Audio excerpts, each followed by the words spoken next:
Hi, it's Tony Robbins. Happy New Year.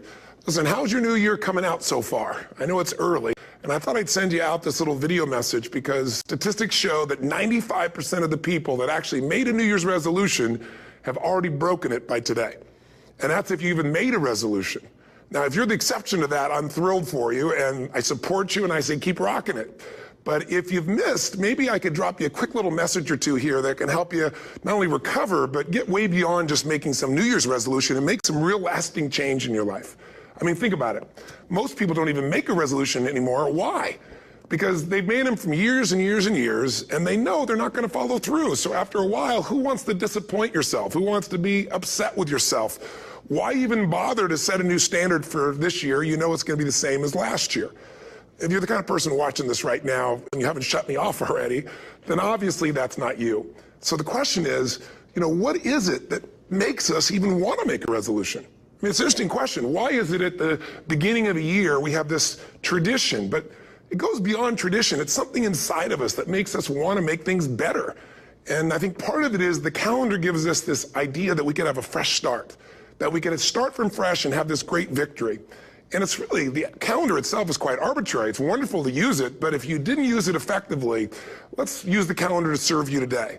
Let's just see, what does it really take to make this thing happen? Because there's no denying that inside of you, the only thing that's going to make you happy in the year ahead and the decades ahead is going to be having you have an experience where on a regular basis, you feel like your life is making progress.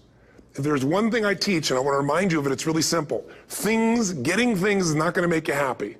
That's good news in a tough economy. It's a good reminder. It doesn't matter what you get. Doesn't matter whether it be money or opportunity. All those things might excite you for the moment. Even a relationship, as magnificent it may be, might be exciting for a while. But if you don't keep growing, that relationship isn't going to stay exciting. So the secret to real happiness is progress. Progress equals happiness. And if we can make progress on a regular basis, we feel alive. And that's why at the beginning of the year, we get this thing like, okay, I can have this fresh start. I could really do what my soul desires. I could expand. I could grow. I could improve. I could change. Or maybe better than change, I could progress. See, think about that. Progress is an aliveness to it, doesn't it? You don't have to work at changing. People say all the time now, well, I'm working on changing. Don't worry about it. You don't have to work on changing. Change is automatic. Your body's going to change whether you want it or not as the years go by. And no matter how hard you work, there's going to be some changes going on there. The economy is going to change no matter what you want it to do. The weather is going to change. Relationships are going to change. Everything in life is always changing. We don't have to work on change. Change is automatic, but progress is not. So if you want to make real progress, then you really got to look at your life in a different way. You got to say, I got to take control of this process and not just hope it's going to work out like people do who make a resolution. Because really, isn't that what they're really doing at the beginning of the year? They're saying, well, here's my resolutions for the year, and they really basically tell you their wishes. It's their wish list. It's what they hope it all comes together. And then they call it a resolution, but they don't know what a resolution is. When you resolve something, to have a resolution is to resolve it. When you've resolved, this is how it's going to be, that's when you cut off any possibility except the thing you've committed to. It's like the old adage, if you want to take the island, you burn the boats. Because when you burn those boats, there's no going back. You're going to find a way to make things work. And most people, they're stating what they hope will come together, and if it doesn't happen, then they're disappointed, but they're not too disappointed because they're not too vested. What does it take to successfully create a lasting change in your life? To not only have a New Year's resolution you follow through on, but really have a lasting change? Well, the first step for lasting change is very much like making a New Year's resolution. Fundamentally, it's the same. The first step is you got to have a vision for what it is you really, truly want. Not what you think you want or what you should have. I mean, what are most people's New Year's resolutions? I'm going to stop eating sugar. I'm going to stop smoking. I'm going to lose 10 pounds. The problem with that is it's not very inspiring for most people. It's not telling you what you're going to get. It's only what you're not going to do. And it's kind of hard to have you move forward with that. A vision is about what you're here to create. A vision that really works is one that excites you. If you say, well, my resolution, my goal, my outcome for this month, this week, this year is to lose X number of pounds, that's okay, but it's not very compelling. It has to be a compelling vision. It's got to have something that has the power to pull you, not something you have to push yourself to do. Those are two different kinds of motivation. Push requires willpower, and willpower never lasts. What will last is pull. Having something so exciting, so attractive, so something you desire so much that you have a hard time going to sleep at night and you get so up early in the morning to rock it and take it to the next level. That's what you're looking to create. And that isn't easy to get. But one of the reasons we do seminars and events and we say, why do that? Why not just read a book or something? Is because when you get in an environment where you're with people that are being put in a peak state, like when you're going to a sporting event, if you watch a sporting event at home, it might have a certain level of excitement. But when you're in a stadium with 50,000 people, suddenly it has a whole different level of intensity. And we feel that. And the bottom line of our follow-through comes down to our emotional intensity. In a different state of mind, you're going to come up with a much better and a more exciting vision than if you're sitting on the couch going, okay, what are my new resolutions for this year? And you're doing it the morning after the new year has started and you're a little inebriated and the football game's on in the background. Probably not going to have the power of focus there. Probably not going to have the power of the energy to create something that's going to pull you for this year. And you got to do that. So it's got to be a vision that's compelling. Something that it's going to be a gift to make sure that it happens. And also, along with that compelling vision, you got to have strong enough reasons that you're going to follow through when the going gets tough. That's one of the biggest things missing for most people. They say, this is what I want to do. It's not very exciting. It's not very compelling. But most importantly, they don't have strong enough reasons to push themselves through what's going to be necessary to get that dream, to get that goal when the inevitable challenges come up. When you're starving, hungry, and you're trying to go on a diet, right? When you got no time and you're stressed out and you haven't worked out still, and that's what you're supposed to do. When the economy gets tight and what you thought you're going to do doesn't work, and so you give up on the goal instead of finding another way to get there. You don't let the fear take you over if you've got strong enough reasons. Those reasons can be positive, or those reasons can also be negative. They can be, if I don't do this, this is going to cost me. And if I do this, this is what I'm going to gain in my life. Reasons come first, answers come second.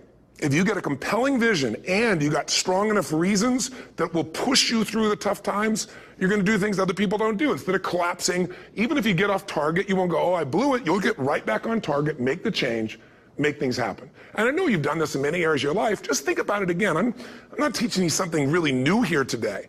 I just want to remind you of what your soul knows. You got to change, you got to improve, and you got to go through a simple process fundamentally to make that progress.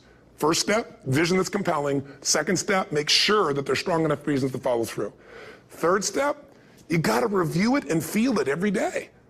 I mean, anything. Have you ever had this happen in your life? Has there been anything in your life that you've ever wanted so badly? You were so desirous of it. You had such a hunger for it that you couldn't stop thinking about it. Could have been a career move, could have been when you were a kid, a car, it could have been a relationship, it could have been anything, but you were obsessed. You wanted to make this happen. You wanted to attract this to your life. You just wanted something. And you didn't even know how to get it. But it was so compelling to you. You kept thinking about it every day, envisioning it, imagining it, feeling it. And then stuff happened. And suddenly you started to attract people or situations to your life, and it just came together. Like, you didn't even have a total plan. It was just that it was so a part of your focus with so much intensity and emotion so often that it sensitized you to notice anything that could get you there. There's a part of your brain called the reticular activating system. For short, we call it the RAS. That part of your brain determines what you notice in the world. And it's really important because when you set a goal, when you get really clear on a vision and there's strong enough reasons and you review it enough and it becomes a part of you, that part of your brain says, anything that relates to this, I need to notice. It's like, did you ever buy a certain kind of car or maybe a certain outfit and suddenly you see that car everywhere or those outfits everywhere? Well, the cars were always around, but why do you see it now? Because your RAS knows this is important. This is part of my world now. Similarly, when you really get clear and it's compelling and you're reviewing it every day, you've got strong reasons and you're reviewing it every day and you're feeling it, the brain becomes incredibly acute at noticing anything to get you to move forward. And so that's the power of this. So, what do people do with a New Year's resolution? They come up with something they kind of want. It's not a compelling vision. They don't really have strong enough reasons, and they never review it again until to notice that they broke what they said they really want to have make happen, because they didn't really resolve. If you resolve, you got the vision, it's compelling, you review it daily, and you feel it, you envision it, and you experience it. Simple as it sounds. Now, ultimately, what is this really about? Ultimately, if you're going to have lasting change in anything, you're really talking about just raising your standards. I always tell people, if you want to know how to change your life, I give it to you in 3 words, boring as it sounds: raise your standards. And what does that mean? Corny as it sounds. Raise your standards. Oh, thank you for the breakthrough thought, Tony. I'm glad I wasted my time watching this little email with you. But think about it. Lasting change is different than a goal. You don't always get your goals. but you always get your standards. Maybe it would help you is to think about it this way. I try to explain standards to people with a different set of words. Think of it as everybody in life gets their musts. They don't get their shoulds. Like, think about it.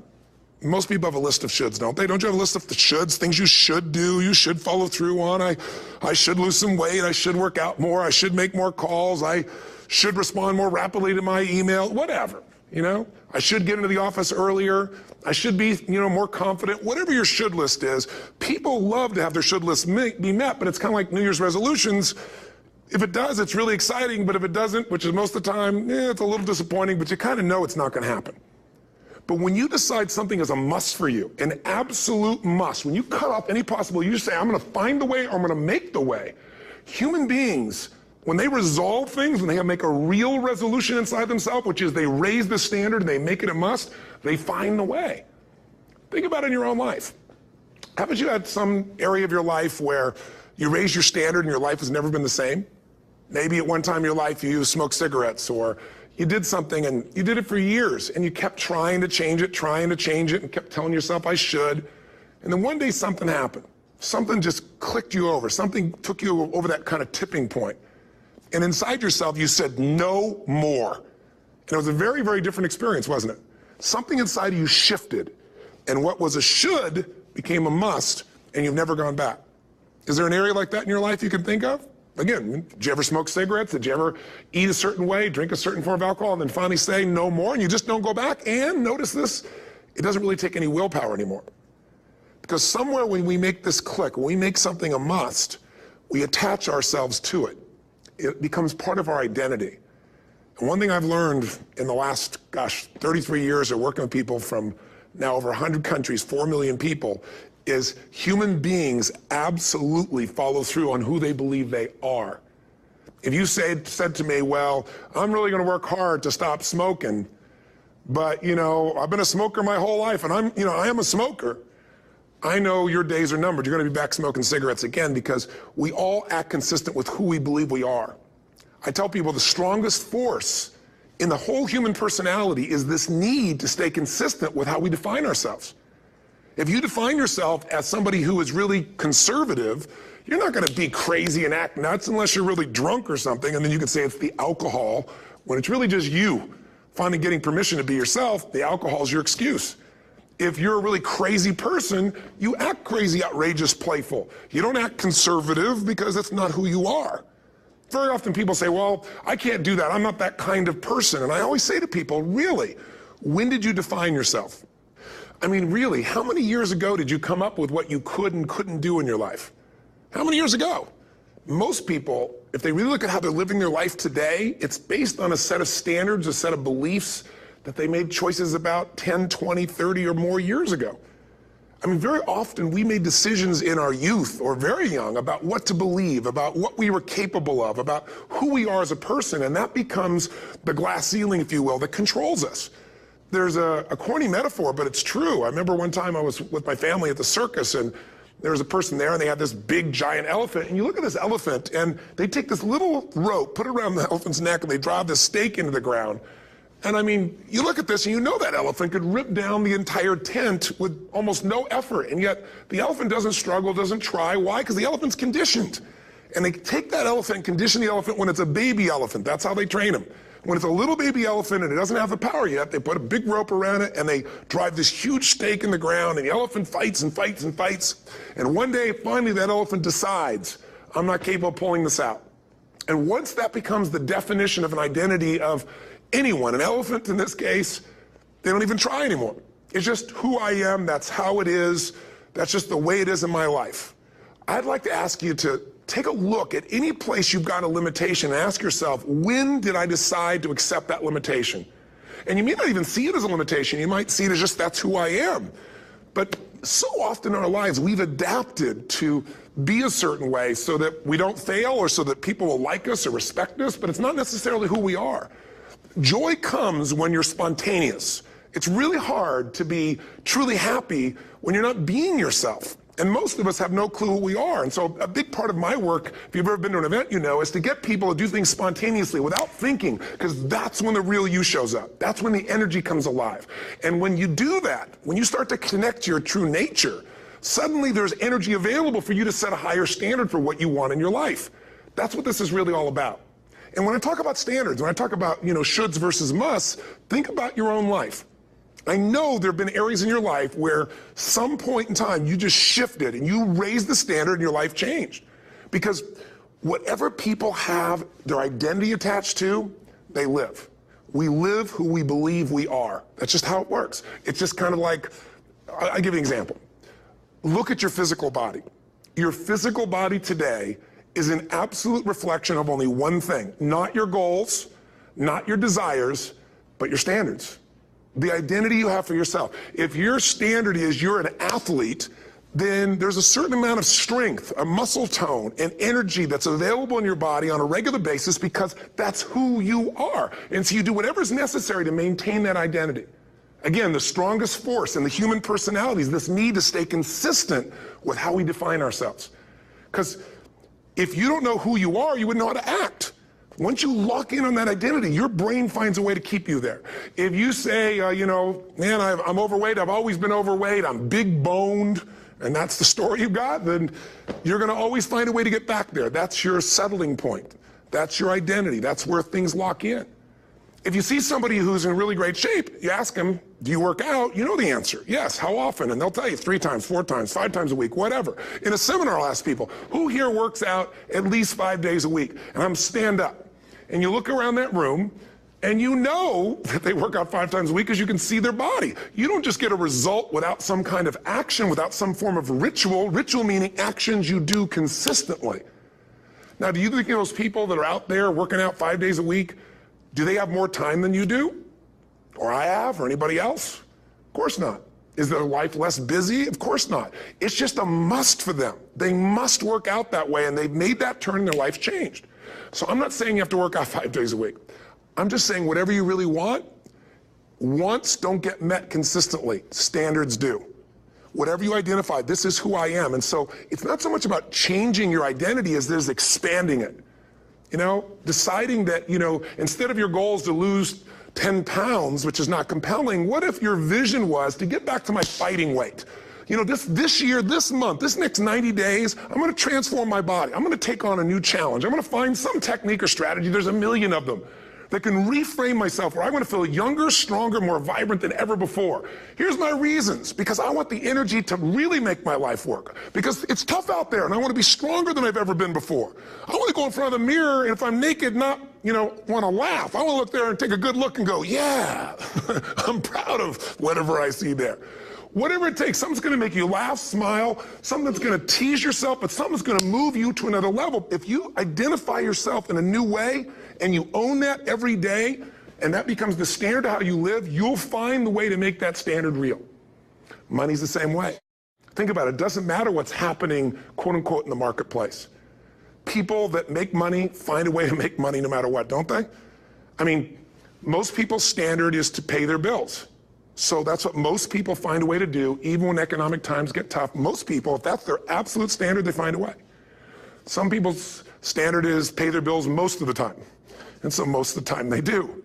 Some people's standard is not just to pay their bills, but to take care of their family and maybe even some of their friends. And they find a way.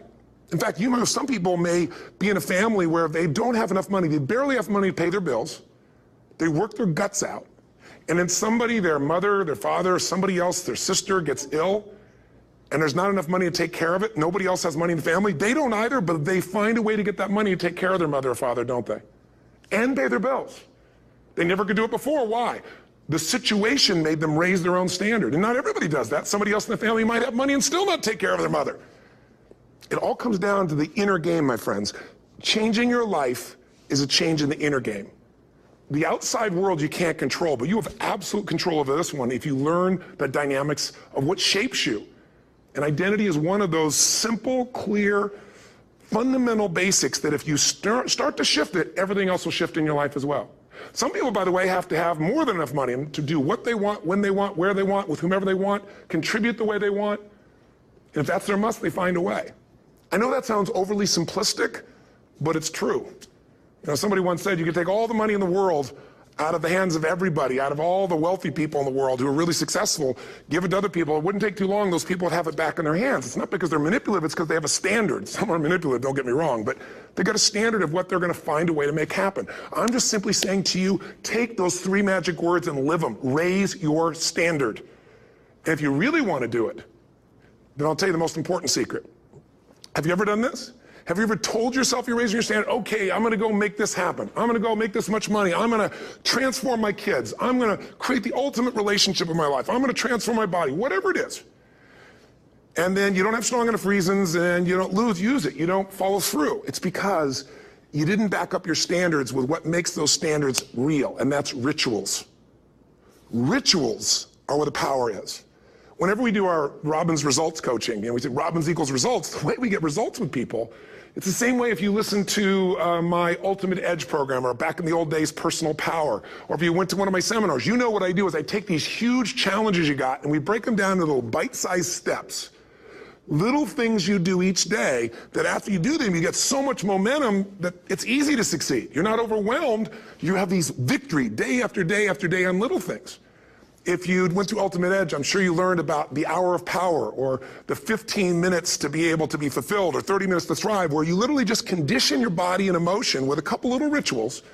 So it doesn't matter what's going on in your world, you feel that strength, and it's not fake, it's not some pump up, it's coming from inside you, and it works. Rituals define us. See, all the results in your life are coming from your rituals. They start with a standard and then have rituals that follow it up. Like, for example, if you are where you want to be physically, you have very different rituals than if you're not where you want to be physically. If you're overweight, you and I both know you got a different ritual than if you're physically fit. Completely different. You get up in the morning, what's the first thing you do if you're fit? Your shoes are there, you roll over, doesn't matter how you feel, you put on your shoes, you lace them, you start walking, or whatever that ritual is. If you're overweight, you roll over and you have a very different ritual. You might roll over several times to turn the alarm clock off. You go in and get your mocha, smocha, whatever, special coffee. You stop by at Starbucks, whatever the case may be. You have your nice sugar muffin. It's supposed to be really nice for you. Whatever you do, it's a different ritual.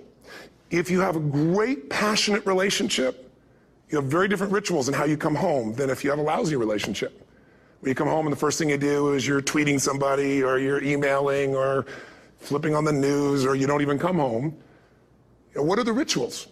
Whenever I study people that are successful, what I look for is what's the standard they hold themselves to, and then what are all those little rituals that add up? Because think about it, success and failure are not giant events. They don't just show up.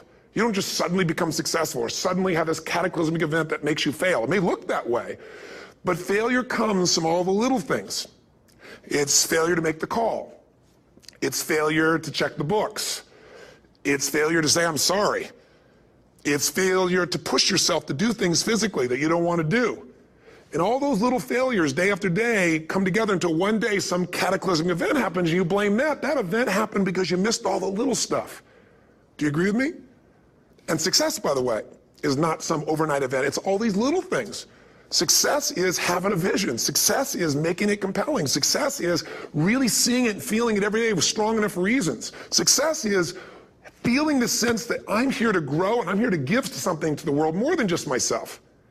Success is caring about other people. Success is calling and saying, I love you in the middle of the day for no damn reason. Or sending a note. That'll change your relationship. Have a ritual of something funny, playful, or a surprise you do. How many relationships are dead today because they have no surprise rituals anymore?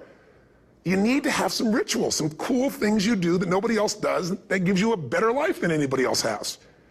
All the little stuff, that's where success comes from. In business, it comes from delivering more than anybody could imagine. All those little things add up. People go, wow, that's who I want to do business with. It's true in any area of your life. So if you look at somebody who's really successful and you think, wow, they're so amazing, they're such a genius, you got to dig underneath and you got to remember something. People are rewarded in public for what they've practiced for years in private. Myself and my business people say, how do you get up and speak? And you have no notes and you go for 3 days and nights and the room is like, everybody's wired and it's incredible. It's like a rock concert. How do you do that? How do you have that confidence? Oh, it's not confidence, it's experience now. But I did so much behind the scenes and I still do to make things right. How many people would know that since the time I was 17 years old, before I walk out on stage, still do to this day, wouldn't need to do it, but I still do it, I never walk out there without being in an absolute peak state of mind. You know, there are days my back is hurting, my throat was hurting, or I may have had a challenge, or my father passed away, and I've still got to deliver for these people because my standard is give my all every time. Every event has to be better. Talk to anybody who's been to our events for 5, 10 years, some of our trainers, and I'll say, I don't know how he does it. He always finds a way to make it better. That's not an ego thing. That's a standard in me. I have to find the way. And my ritual, though, is I prepare, I think, I gather new information, I figure out how to put something across better. What do people need? I spend time with our customers. I see what's going on. And before I get on stage each time, I have this little ritual to put myself in a state of mind. And I did it starting like 17 years old. I started doing it. I'd say, I now command my subconscious mind. And I say this out loud several times, this little phrase, set of phrases, as an incantation to kind of condition my mind and body. And I'd say, I now command my subconscious mind to direct me in helping as many people as possible today by giving me the strength and the emotion and the humor and the brevity, whatever it takes to show this person and help this person change their life now. And I started that with a person when I worked with people one-on-one, and I would do that for 45 minutes driving in my Volkswagen to go serve and coach somebody for the first time. Now I don't say that person, I say these people, and I can go out in a room of 10,000 people and deliver for 50 hours, and I do it every time I come back on stage. It's a ritual to go into peak state. Peak states don't just show up, they don't interrupt you. Great ideas don't interrupt you, you gotta pursue them. I talked to Michael Jordan, I'll never forget, at the peak of his career, and got to watch his final game, saw him backstage and spent some time with him, and it was a pretty exciting time. He was the greatest basketball player I think that ever lived and has ever lived. And I asked him, I said, you know, what sets you apart, Michael? You know, what is it? And is it God-given talent, ability, skill? What is it? And he said, Tony, you know, he said, I can shoot you straight, and you know it's not, you know, me trying to act humble. He goes, I have a lot of talent, a lot of God-given talent, a lot of skill. I've worked really hard. But he said, really, it's my standards. He said, every day I demand more from myself than anybody else could humanly expect. I'm not competing with somebody else. I'm competing with what I'm capable of.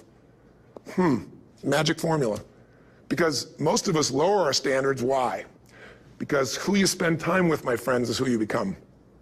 One of the biggest reasons I started going to seminars when I was like 17 is I had nobody around me as a great role model. I could read about somebody, but being around people, being in that environment was very different. Finding a way to go to work with someone who lived that standard of life was very different. You get around people with low standards and you compete with it. You don't need to compete with it. It's like, okay. I mean, remember Jerry Springer? I don't know if he's still in the air, but you know, I remember he used to get people on the show and I thought, where would he find these people? And why would people watch? I'll tell you why they watch. They watch these people and go, my life's still pretty darn good compared to that person. Look at them. You don't have to change your life. All you have to do is find somebody with a lower standard and you'll feel good about yourself. But if you feel that good feeling, it's an illusion. The only thing that's going to make you happy, my friend, and this year or any other, is to step up. It's to raise the standard. It's to discover what you're capable of and feel that incredible power of pushing through whatever's holding you back and get to the other side of more of your true self. That's what this game's all about. And look at the best of the world in anything. Tiger Woods, what's his vision? To win golf tournaments? No, to be the best that ever lived. That's his goal. That's his vision. But here's what's interesting. He backs it up with rituals. If you just have a vision and you don't have the rituals, stop lying to yourself. His rituals are, he started doing things nobody did before. He went and started lifting weights. Golfers lifting weights? No way. He went out and he changed his swing when he was the best in the world because he realized in order to be the best that ever lived, he was going to have to change his swing. If you know anything about golf, you don't change your swing when you're the best. And he went and retrained himself because he has different rituals than other golfers. Now many people are modeling his rituals to get better. It's amazing. You know, you look at somebody like Michael Phelps, the 2008 swimmer, won 7, you know, only 2 people, I think, in history, if I remember correctly, that have gotten 7 gold medals in one session. And here's a guy, he's got number 6 under his belt, and he's exhausted, and he's going in for that final swim. I'm sure you remember. And how does the guy win? By 1/100th of a second. Do you think that was some massive skill that got him over the top? Or was it a standard that says, this is who I am? I am the champion. And no one is taking this from me. And somehow in those final milliseconds, 100th of a second, he pushed himself just beyond his competitor. But you know about Michael Phelps? What allowed him to be able to push beyond that moment is his rituals. Go study the guy. Most people who swim have these unbelievable workouts. He does 2 and 3 of those workout sessions a day. All the other swimmers in the beginning thought he was insane. You're gonna overtrain, you can't do that, it's not physically possible. But he had a standard and the rituals to back it up. So here's my final message to you, because I've gotten carried away. I thought I was gonna send you like a 5-minute message, but as you can see, there's no script here. It's just me going a little crazy with you, but I wanna really see you get what you want this year. Don't let this year be like last. And if last year was great, still don't let it be that way. Raise the standard. If your life is perfect and extraordinary, you darn well know you're not gonna be happy unless you keep making it better. That's what makes us feel alive. It's not what we get that makes us happy. It's who we become and what we're able to give because we become more. That sense of contribution is what creates the deepest meaning. So here's my assignment for you if you want one. If you want to go from conversation to some action, here's a simple thing to do. What's an area of your life right now that you really want to improve? What's an area that's important to improve? If your body's great, how about your career? If career's great, how about your relationships? Intimate one especially, or your kids, or your relationship with your creator, your spiritual side of your life. Or is it your finances? Figure an area that really matters. Decide on that area. Number one, write down what your life is like in that area right now as specifically as possible. So you might say, well, I'm 13.5 pounds overweight, whatever the weight is, whatever the situation is, or my body fat's like this, or I wake up exhausted in the morning, and you write the truth of where you are right now. So you're real clear. Or I'm not in a relationship. I say I want a relationship, but I'm not in one, and I don't seem to find them. All the good ones seem to be gone is my belief. And I really do want one, but I don't have it. Whatever your definition. Or I'm in a relationship, and God, I wish I wasn't in a relationship. I'm planning my escape, wherever you are. Or I have a wonderful relationship, we love each other, but there just isn't enough passion. Just write the truth of where you are. The area you want to change, but write how it is. And then the second step is, and this is where you got to be really honest with yourself. What are the rituals that have put me there? Because whatever results you're getting, even if you don't like the results, there's some rituals that are keeping you in that place. There's some rituals of what you eat or don't eat, how you move or don't move, how you sleep or don't sleep. There's some rituals in the lack of variety or spice or energy or focus in an area. There's something you're doing, and it's usually not one thing, it's a bunch of little things that you kind of do consistently whenever you think about getting in a relationship, whenever you think about working out, whenever you think about money. You get yourself in a state of overwhelm. You start thinking about all the things you can't control. Just write down all the rituals you have, and then here's the third step. What do you want? What's your vision? And be really specific. I want to be my fighting weight. I want to be the strongest I've ever felt. I'm going to turn my, whatever it is, be specific. And then, last step number 4, what are the rituals that'll get you there? What would you need to do differently each morning if you're going to be that kind of energy, that kind of strength? How often would you work out? What days would you work out? What time? A ritual is something you do consistently, usually at a specific time, so it becomes automatic. Let me tell you something.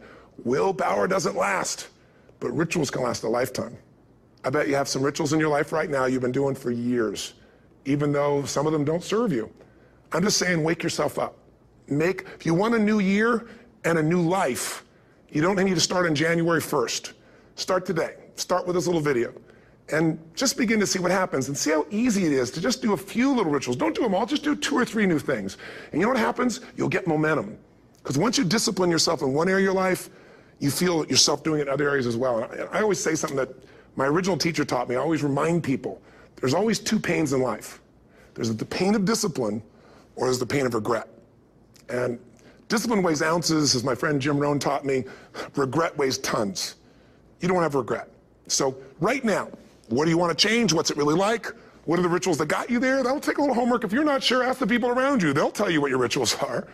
What do I really want in depth? What are the rituals that'll get me there? And then get yourself to start a few of those actions and lock them in place. If I can help you in any way, we're here as a company to support you. Come have an event with us. Come to Unleash the Power Within. Click on something on this. We'll probably have something on it, or get a product. Or don't do anything with us, but do something with somebody, starting with you.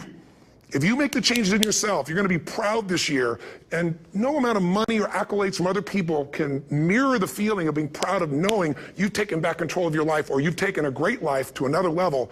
Because once you do that, you have something you can give other people, whether it be your kids or your friends or your family, and ultimately that's what life's about. So thanks for listening. I don't know how long I went here, but I hope this has been helpful for you. I just thought it's a new year, and I want people to be able to truly create a new life. And until I see you again, hopefully soon, or gets a chance to meet you, live strong and live with passion. And of course, God bless you. Happy New Year.